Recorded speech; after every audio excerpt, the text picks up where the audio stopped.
प्रभाव मन पर पड़ता है। जो हम क्रियाएं करते हैं उनका प्रभाव मन पर पड़ता है। यदि अशुभ क्रियाएं हैं तो मन गंदा संकल्प करने वाला मलिन होता चला जाएगा। शुभ क्रियाएं हैं तो थोड़ा पवित्र होता जाए। लेकिन आपकी शुभ अशुभ दोनों से परे क्रियाएं भगवत स्वरूप, तो आपका मन भगवत स्वरूप हो जाएगा।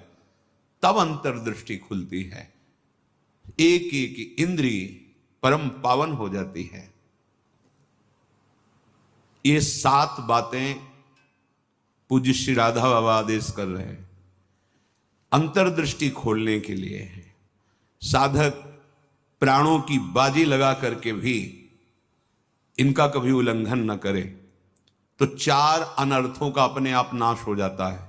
आगे वर्णन आएगा। प्रेम ही अंतर्दृष्टि है। प्रेम नेत्र, हरिवंश नेत्र, हिय के नयन निहार, अंतर्दृष्टि, ये एक ही शब्द के बहुत से पर्यायवाची हैं।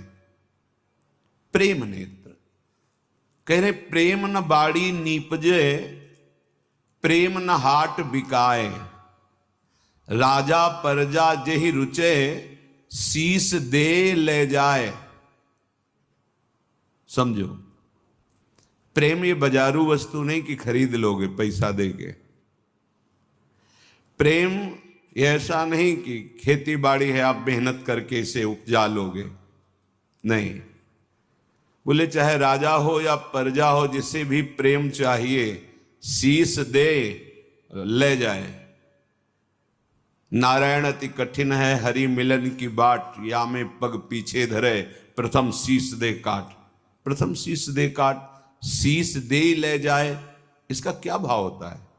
अहम का समर्पण, बिका हुआ मैं हूं, मेरी कोई इच्छा नहीं, मेरी कोई चाह नहीं, अब जो ही कहें करें हम सोई, जैसा वो करते जोई जोई प्यारो करे, सोई मुझे भावे। बात हो गई। प्रेम नेत्र खुलने का अधिकारी हो गया। ये अहम ही तो नचा रहा है। ये कभी वैराग्य में बैठा लेगा, कभी तपस्या में, कभी भोगों में, कभी प्रमाद में। इसके अनुसार थोड़ी भूमिकाएं बनती हैं भक्ति की या ज्ञान की। आचार्यवाणी, गुरुवाणी, उनकी आज्ञा अनुसार चलने पर हृदय में भूमिकाएं जागृत होती रहती है। ये अहंकारी देहाभिमानी सुधरना ही नहीं चाहता, मनमानी आचरण करना चाहता है। मनमानी आचरणों से ही तो आज तक हम विमुख रहे, सुख से, शांति से, भगवदानंद से। दुख और अशांति, क्लेश और बंधन बार बार यही मन और बुद्धि तो दे रहे हैं। बिल्कुल सत्य बात कह रहा हूं, इसे केवल सुनना ही मत समझ लेना। पूज्य राधा बाबा के वचन।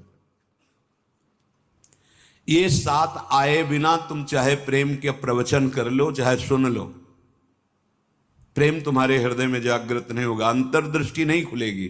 श्रीपाद कह रहे हैं अंतर्दृष्टि पश्य वृंदावनस्य, अंतर्दृष्टि से वृंदावन का दर्शन होता है।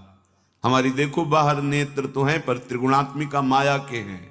स्त्री दिखाई देती, पुरुष दिखाई देता है, जड़ दिखाई देता है, चैतन्य दिखाई देता है, अच्छा दिखाई देता है, बुरा दिखाई, ये कुछ नहीं। यहां सब चिदानंद वपु, प्रियाजू की सहचरियां और दिव्य एक पत्ते की कांति के बराबर भी महामहिम वैकुंठ नहीं है। ये वृंदावन है। वृंदावन द्युति पत्र की उपमा को कछु नाही, कोटि कोटि वैकुंठ हो तेसम कहे न जाए। क्यों कि एक एक पत्ते और फूल में मेरी लाडली जू का प्रतिबिंब पड़ता है। पत्र प्रसून बीच प्रतिबिंब ही, नख सिख प्रिया जनावे। कहां? वैकुंठ में। वो सुख तो सखाओं को भी अच्छा नहीं लगा वैकुंठ का।